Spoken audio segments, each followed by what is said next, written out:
আনভি আর রিশমা এই মুহূর্তে দাঁড়িয়ে আছে পুলিশ স্টেশনে।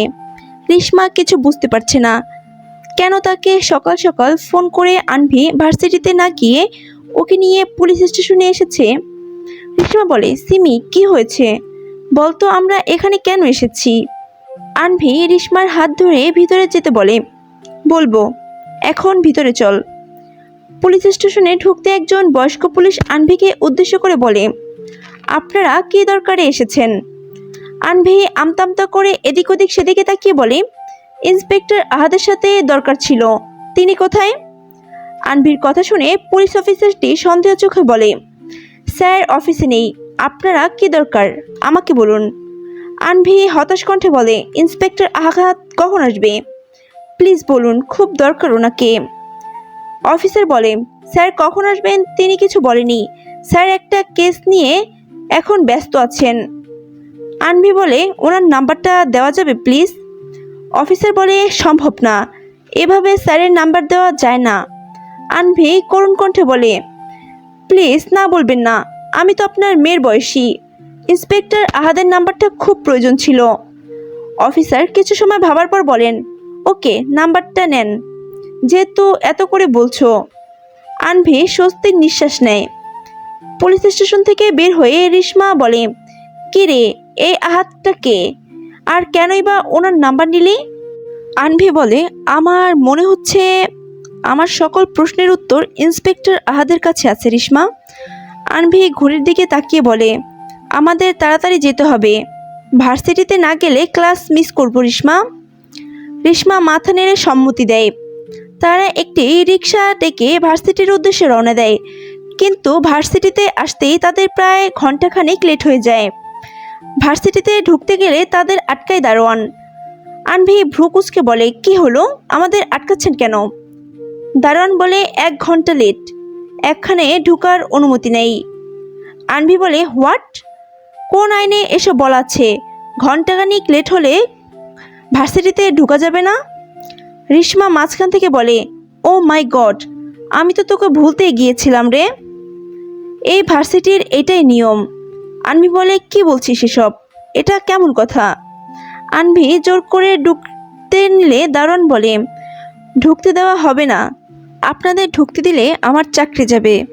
আনভি বলে ওঠে, ওকে ঠিক আছে, ভাইস চ্যান্সেলর থেকে অনুমতি নিয়ে আমরা ঢুকব। ভাইস চ্যান্সেলর যদি অনুমতি দেন তাহলে তো আপনার সমস্যা নেই। দারোয়ান মাথা নাড়ায়। ভাইস চ্যান্সেলরের রুমে সকল প্রফেসর চিন্তিত মুখে বসে আছে। একজন প্রফেসর বলে ওঠেন, দিন দিন ভার্সিটির রুলস কড়াকড়ি হচ্ছে, এটা কেমন কথা, নবীনবরণ অনুষ্ঠান পর্যন্ত বাতিল, এসব মেনে নেওয়া যাচ্ছে না স্যার। ভাইস চ্যান্সেলর মাথা নেড়ে বলে, আমাদের হাতে কিছুই করার নেই, মেনে নিতে হবে। আরেকজন প্রফেসর বলে, স্যার আমাদের সমস্যাগুলো যদি কর্তৃপক্ষের কাছে তুলে না ধরি তাহলে তারা কিভাবে সমাধান করবে?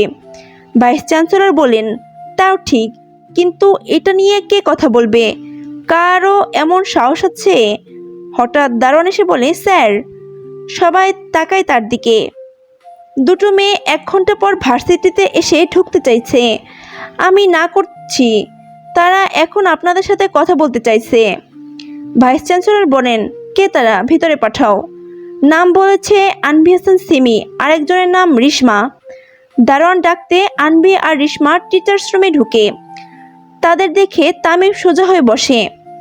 রিশমা বলেছিল ঝামেলা না করে ফিরে যেতে, কিন্তু আনভি মানতে নারাজ।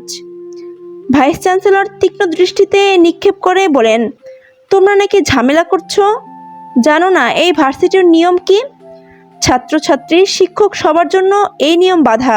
আনভি সোজা কণ্ঠে বলে, কিন্তু স্যার এটা কেমন নিয়ম, স্যার দেরি হতেই পারে, তাই বলে কি বাকি যে ক্লাসগুলো আছে তা থেকে আমরা বঞ্চিত হব? হতে পারে, এটা প্রাইভেট ভার্সিটি, কিন্তু শিক্ষা মন্ত্রণালয় থেকে তো এমন কোনো নির্দেশ আছে বলে মনে হয় না। তাহলে শুধু এই ভার্সিটিতে কেন এই নিয়ম হবে? এটা কি মানবাধিকার লঙ্ঘনের মধ্যে পড়ে না? ভাইস চ্যান্সেলর সহ সবাই আনভির কথা মন দিয়ে শুনছে, সাথে অবাকও হচ্ছে। বিগত কয়েক বছর ধরে এই নিয়ম সবাই মেনে আসছে বললে ভুল হবে, মানতে বাধ্য হয়েছে। আজ পর্যন্ত কোনো স্টুডেন্ট এমন করে প্রতিবাদ করার সাহস পায়নি, আর করবেও কেন? তারা তো জেনে শুনে ভার্সিটিতে ভর্তি হয়েছে। আনভি জানতো না সে তো পরিস্থিতির চাপে পড়ে ভর্তি হয়েছে। একজন প্রফেসর বলল, আপনি বলেছিলেন কার সাহস আছে কর্তৃপক্ষের কাছে এটা নিয়ে কথা বলার? আমি বলবো ওকে দায়িত্ব দেওয়া হোক। আনভি তাকায় তার দিকে, তারপর আতঙ্ক মুখে প্রশ্ন করে, কিসের দায়িত্ব স্যার? ভাইস চ্যান্সেলর কিছু সময় আনভিকে পর্যবেক্ষণ করে বললেন, সিমি, এটা একটা প্রাইভেট ভার্সিটি, কিন্তু জানলে অবাক হবে এটা একজন মানুষের ইশারায় চলে। আর তোমাকে স্টুডেন্টদের পক্ষ থেকে তোমার নিজের করা প্রশ্ন নিয়ে তার মুখোমুখি হতে হবে এসব দাবি নিয়ে। পারবে তো? আনভি অবাক কণ্ঠে বলে, কিন্তু কে সে যার ইশারায় চলে এই ভার্সিটি? তার এত ক্ষমতা কিভাবে? তিনি তাচ্ছিল্য হেসে বলেন, তার ক্ষমতা সম্পর্কে তোমার কোনো ধারণাই নেই। আনভি আবার বলে, কিন্তু কে সে স্যার? তিনি গম্ভীর কণ্ঠে বলেন, তার নাম আরওয়ান চৌধুরী তুরাজ, আমেরিকায় বিখ্যাত business tycoon. Chowdhury group of ইন্ডাস্ট্রিজের একমাত্র কর্ণধার। আমেরিকার পাশাপাশি বাংলাদেশে তার আধিপত্যকে কোনো অংশে কম নেই। তারপর থেকে আবার বলতে থাকেন, তার বাবা ছিলেন একাধারে সবল ব্যবসায়ী আর প্রভাবশালী রাজনীতিবিদ। তুরাজ জন্মসূত্রে আমেরিকান হলেও বাবার মৃত্যুর পর বিশাল সাম্রাজ্য নিজের হাতে তুলে নেয়। এই ভার্সিটি ছিল তার বাবার স্বপ্নের সৃষ্টি। তাই তুরাজ এটাকে কেবল শিক্ষা প্রতিষ্ঠান নয়, বরং তার বাবা রেখে যাওয়া শেষ স্মৃতি বলে কড়াকড়ি শাসনে পরিচালনা করে। আমেরিকায় বসেও এই কলেজের প্রতিটা খবর, প্রতিটা নিয়ম, প্রতিটি পদক্ষেপ তার দৃষ্টিতে থাকে। আনভি বিস্ময়ে শুনছিল সবকিছু। পাশে তামিম অবশ্য ম্যাগাজিন আর তার বাবার কাছ থেকে অনেকবার শুনেছে আরওয়ান চৌধুরী তুরাজের নাম। আনভি কিছু বলার আগেই একজন প্রফেসর হেসে বলে ওঠে, স্যার, মিস সিমি তো ছোট মানুষ। তুরাজ চৌধুরীর মতো এক অহংকারী বদমেজাজি ব্যক্তিত্বকে ও কিভাবে সামলাবে? আনভি এবার দৃঢ় কণ্ঠে বলে, স্যার, তুরাজ ছাড়া কি আর কোনো মালিকানা নেই যার কাছে গেলে সমাধান হতে পারে? তিনি মাথা নাড়িয়ে বলেন, না, তুরাজ চৌধুরী সবকিছুর একমাত্র মালিক। তার বাবা ফারাজ চৌধুরী একমাত্র সন্তান সে, তাই সিদ্ধান্ত দেওয়ার একমাত্র অধিকার কেবল তারই। আনভি দীর্ঘশ্বাস ফেলে বলে, ওকে স্যার, সবার জন্য হলেও আমি এই দায়িত্ব নিব। তাও অন্যায় কোনো নিয়ম মেনে নিব না, কিন্তু আমি একা কীভাবে সবটা করব? ভাইস চ্যান্সেলর কক্ষের সবার দিকে তাকিয়ে বলেন, স্যার ম্যাডামদের মধ্যে কে সিমিকে সাহায্য করবে? কিন্তু সবাই ভয়ে মাথা নিচু করে থাকে, কারণ সবাই কম বেশি জানে আরওয়ান চৌধুরী তুরাজ সম্পর্কে। তাই এই কাজটা করতে সকলে নারাজ। ঠিক তখনই তামিম উঠে দাঁড়ায় বলে, আমি সিমির পাশে আছি আর সবসময় থাকবো। আনভির মুখে সাথে সাথে হাসি ফুটে ওঠে। ভাইস চ্যান্সেলর ধীর কণ্ঠে বলেন, তাহলে তামিম আর সিমি, তোমরা সাবধানে করতে হবে সব কিছু। কারণ তুরাজ চৌধুরী যতটা ক্ষমতাবান ততটা অহংকারী। তার রাগ, তার সিদ্ধান্ত, এগুলো যে কোনো মুহূর্তে জীবনের গতিপথ পাল্টে দিতে পারে। আমি তাকে বহু বছর ধরে চিনি। আনভি আর তামিম মাথা নেড়ে সম্মতি জানায়। শহরের নির্জন রাস্তা, কানে ভেসে আসছে দূরের মৃদু হর্নের শব্দ। হঠাৎ কালো রঙের এক বিশাল বাইকের গর্জনে কেটে দেয় নীরবতা। হেলমেট ঢাকা মুখ, তীব্র চোখে তার চারপাশে অদৃশ্য এক রহস্যের বলয়। তার বাইকের পিছনে দুটি বাইক মরিয়া হয়ে তাল মেলানোর চেষ্টা করছে। তাদের পিছনে তিনটি কালো গাড়ি ব্ল্যাক সুপ হিংস্র জন্তুর মতো গর্জন করতে করতে ফলো করছে। হাইওয়েতে উঠতেই লোকটি গতি বাড়ায়, গাড়িগুলো পাল্টা গতিবেগ বাড়ায়। ছেলে দুইটি বাইক নিয়ে পাল্লা দিয়ে চালানোর চেষ্টা করছে। তাদের মনে একটা ভয় আর চিন্তা, সামনের বাইকটিকে ফলো করা। কিন্তু হয়তো তাদের চেষ্টা ব্যর্থ হলো। হঠাৎ সামনের ছেলেটা চোখ মেলতেই দেখে সামনে লোকটি বাইকসহ অদৃশ্য। শুধু বাতাসে উড়ে আসছে ধুলোর ঝড়, টায়ারের দগদগে পোড়া গন্ধ আর শূন্য রাস্তার গর্জন আর প্রতিধ্বনি। পিছনের দুটো ছেলে হতবাক হয়ে থেমে দাঁড়ায়। একজন হাঁপাতে হাঁপাতে বলে, জিসান, তুরাজ ভাই কই গেল? জিসান হেলমেট খুলে রাগে মুঠি করে বলে, সেটাই তো রিফাত ভাই, তুরাজ ভাই কোথায়? রিফাত হাঁপাতে হাঁপাতে বলে, এত চেষ্টার পরও তুরাজ ভাইয়ের পিছে থাকতে পারলাম না। কিভাবে পারবো? ওনার শখ রাইড করা, কখনো ঘোড়া রাইড করা, কখনো হেলিকপ্টার, কখনো আবার গাড়ি, তো কখনো বাইক রাইড। কিন্তু আমরা কিভাবে ওনার মতো সব কিছু দক্ষ হব? এটা আবার নতুন কি রিফাত ভাই? তুরাজ ভাই প্রতিবার রাইড করলে আমরা পিছিয়ে যাই, পানিশমেন্টের জন্য রেডি হয়ে যাও ভাই। ঠিক তখনই পিছনের গাড়ি 3টি পরপর থামে। দরজা খুলে কালো পোশাক পরে কয়েকজন বের হয়।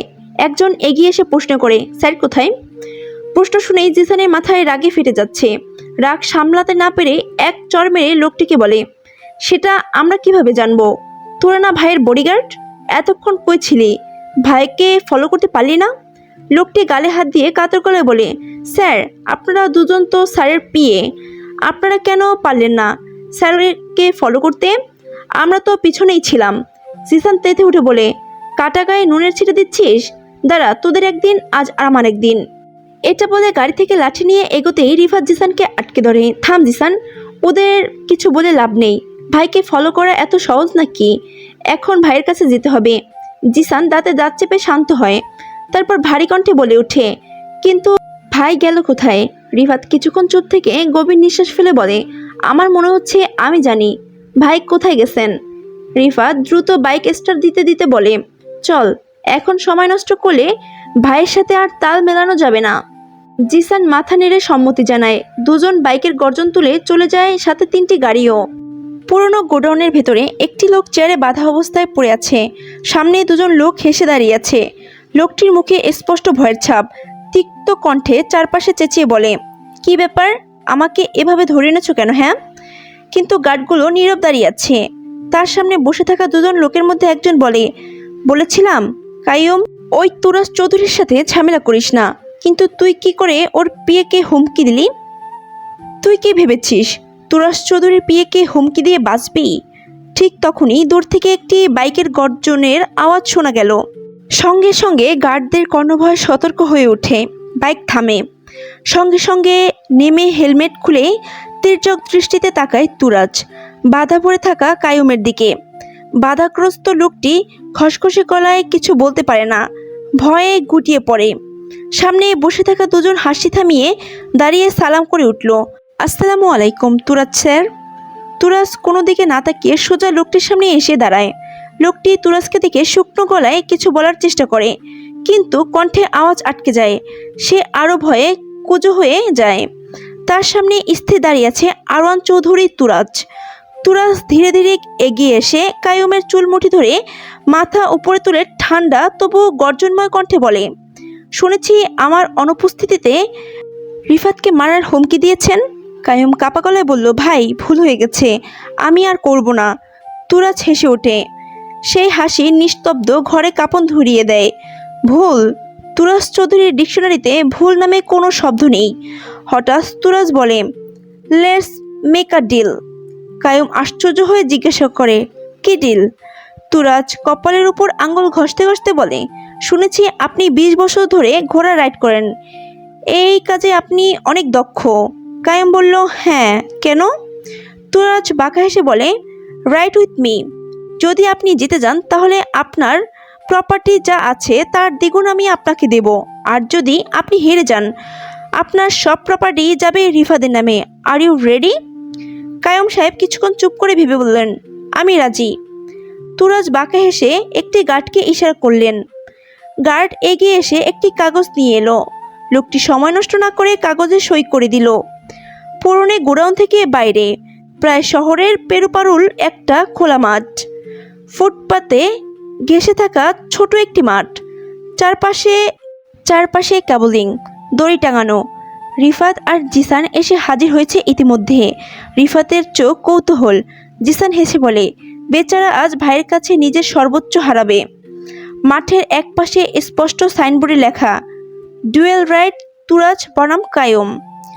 কাইয়ুম চোখে এখনও সাহসী বাক্য আছে, কিন্তু তুরাজের তাকানোতে তার শরীর বারবার কেঁপে উঠছে। তুরাজ ঠোঁটের কোণে এক নিস্তব্ধ ঠাট্টা হাসি ঝরালো। কোনো পুলিশ ফর্মালিটি নেই, এখানে শুধু শক্তির খেলা। তুরাজের লোক এক দড়ি টেনে মাঠের মাঝখানে 2 লাইন দিয়ে রেসিং লেন তৈরি করে দিল। তুরাজ গালিমারি করে বলে, সব শর্ত তো মনে আছে, জিতলে তোমার প্রপার্টি দ্বিগুণ, হারলে সব যাবে রিফাতের নামে। Are you ready? কাইয়ুম জোরে মাথা নাড়ে, ভয়ের ভঙ্গি মুছে সামান্য দৃঢ়তার ছাপ দিতে চায়। ঘোড়াগুলো আনা হলো। 2টি বাছাই করা রংধনু ঘোড়া, পেশাগত জাত। তুরাজের ঘোড়াটি কালো যথেষ্ট, বলিষ্ঠ পেশি। তার সাথে তুরাজ হেলমেট ছাড়া, কালো লেদার জ্যাকেট, চোখে দৃঢ়তা। কায়ুমের ঘোড়াটা হালকা বুড়ো রঙের, দেখতে শান্ত কিন্তু কাঁপন আছে। মাঠে বারবার ঘোষণা হলো, রেডি, গেট সেট, গো। রেস শুরু হলো। ঘোড়াগুলো পাগলা গতিতে ছুটলো। কায়ুম প্রথম দিকে ঠিকই পাল্লা দিতে পারছিল। তুরাজ হালকা হেসে হাতে নড়াচড়ায় ঘোড়াটিকে আরও তেজি করে তুলল। তার চোখে অদ্ভুত এক আত্মবিশ্বাস। সে জানে, no one can touch my spirit. ঘোড়াগুলো মাঠ পেরিয়ে ছোট ব্রিজ লাইনের দিকে ছুটছে। কায়ুম পেছনে ঘুরে দেখে তুরাজ তার কনুই ধরে সামনে এসে পড়েছে। তুরাজের ঘোড়ার ধরধর মাটিতে তীব্র দাগ ফেলছে, গতি অনেক বেশি। ততক্ষণে কায়ুম হাফ চক্কা খেতে শুরু করেছে। ঘোড়া তির্যক চাপে উঠছে, তার কণ্ঠে হাফ ধরা। অন্যদিকে তুরাজ যেন এক কিংবদন্তি রাইডার। স্টাইল, কায়দা, কণ্ঠ সবকিছুতেই লিজেন্ডারি সাব। তুরাজ হঠাৎ দিশা বদলে নিল, রেসলাইন বেয়ে আস্তে করে ঘোরালো। কায়ুমের ঘোড়া হোঁচট খেয়ে স্তব্ধ হয়ে পড়ে গেল। কায়ুম চেষ্টা করলো আবার গতি বাড়াতে, কিন্তু মনের স্থিরতা ভেঙে পড়েছে। ঘোড়ার পায়ে ক্লান্তি, মালিকের মনে ভয়। শেষ মোড়, টার্নিং পয়েন্ট। তুরাজ হঠাৎ ঘোড়াটিকে এক ঝটকায় বাঁকা দিল। মুহূর্তের সামনে গিয়ে কায়ুমের ঘোড়াটিকে ধাক্কা মেরে ফেলে দিল। ঘোড়াটি নড়াচড়া করতে করতে মাটিতে গড়িয়ে পড়ল। কায়ুম ধাক্কার আঘাত পেয়ে ভূপৃষ্ঠে লুটিয়ে পড়ে। মাঠে অচৈতন্য মুহূর্ত। কায়ুম চিৎকার করে বলল, ওঠো তো, বেআইনি। কিন্তু তুরাজের গার্ডরা দ্রুত মাঠ কন্ট্রোল করে নিল। জিসান ধীরে ধীরে এগিয়ে এসে কায়ুমের পাশে। একজন গার্ড ঠান্ডা কণ্ঠে ঘোষণা করল, কায়ুম সাহেব, আপনি হেরে গেছেন। আপনার সমস্ত প্রপার্টি রিফাতের নামে ট্রান্সফার করা হবে, এটাই চুক্তির শর্ত। কায়ুম মাটিতে বসে কোলকুচকে কাঁদতে লাগলো, চোখে রক্ত মিশ্রিত বিভীষিকা। সমস্ত আশা ভেসে গেল নিঃশব্দে। তুরাজ ধীরে ধীরে মাঠের একপাশে দাঁড়িয়ে দাঁতে দাঁত চেপে বলে, আপনি যে ফাকিং পরিকল্পনা করেছিলেন এই তুরাজ চৌধুরী, সেটা উল্টে দিতে সময় লাগবে only 5 minutes. Nothing who can save you. Rifat সামনে এসে কায়ুমকে বলল, চুক্তি পূরণ হবে। তুমি স্বাক্ষর করেছো? সব নথি অফিসে পাঠানো হবে। কায়ুম তখনই হিমশিম খেয়ে উঠে দাঁড়ালো। তার মুখে লালচে অশ্রুতে ভিজে গেছে 2 চোখ। তুরাজ মাঠ ত্যাগ করার আগে দাঁড়িয়ে থাকা লোক দুজনের উদ্দেশ্যে ঠান্ডা কণ্ঠে বলল, খান সাহেব, এবারের এমপি নমিনেশনটা যেন জিসান পায়, সেটার দায়িত্ব আপনার। খান সাহেব মাথা নেড়ে দাঁত কেলিয়ে হেসে উত্তর দিল, ওইসব নিয়ে আপনার ভাবতে হবে না স্যার। নমিনেশন আপনার পিএ পাবে। তুরাজ কোনো জবাব দিল না, শুধু তীক্ষ্ণ দৃষ্টি ছুড়ে দিয়ে নীরবে চলে গেল। তুরাজ চলে যাওয়ার পর খান সাহেবের পাশে দাঁড়ানো লোকটি হালকা শ্বাস ছেড়ে বলল, এই সুদর্শন চেহারার তুরাজ চৌধুরী যে কতটা ভয়ঙ্কর হতে পারে নিজের চোখে না দেখলে বিশ্বাস করতাম না। খান সাহেব হেসে বলল, ও পুরোটা ওর বাবা ফারাজ চৌধুরীর ফটোকপি। ফারাজ চৌধুরী যেমন ছিল ঠিক সেইভাবে তুরাজ চৌধুরীকে তৈরি করেছে। লোকটি ভ্রু কুঁচকে বলল, নিজে ইলেকশনে না দাঁড়িয়ে জিসানকে কেন? খান ধীরে কণ্ঠে হেসে উত্তর দিল, তুরাজ নিজের যোদ্ধা, আর ওর অস্ত্র হিসেবে ডান হাত জিসান আর বাম হাত রিফাত। তুরাজ হচ্ছে পাক্কা খেলোয়াড়। আচ্ছা, এই গল্পটা আপনাদের কাছে কেমন লাগছে অবশ্যই আমাকে জানাইয়েন, আর কমেন্ট করেন। কমেন্ট না করলে কিন্তু ভালো লাগে না, কারণ এইগুলা অনেক দেখেন, এগুলো করতে এত সময় লাগে, এডিট তারপর ভয়েস দিতেই তো সময় লাগে। এডিট করতে তো সময় লাগে, এটা তো লাগবে স্বাভাবিক, কিন্তু ভয়েস দিতে যে এত সময় লাগে, তারপর যদি আপনারা কোনো রেসপন্স না করেন, বলেন তো এটা কোনো ঠিক কথা?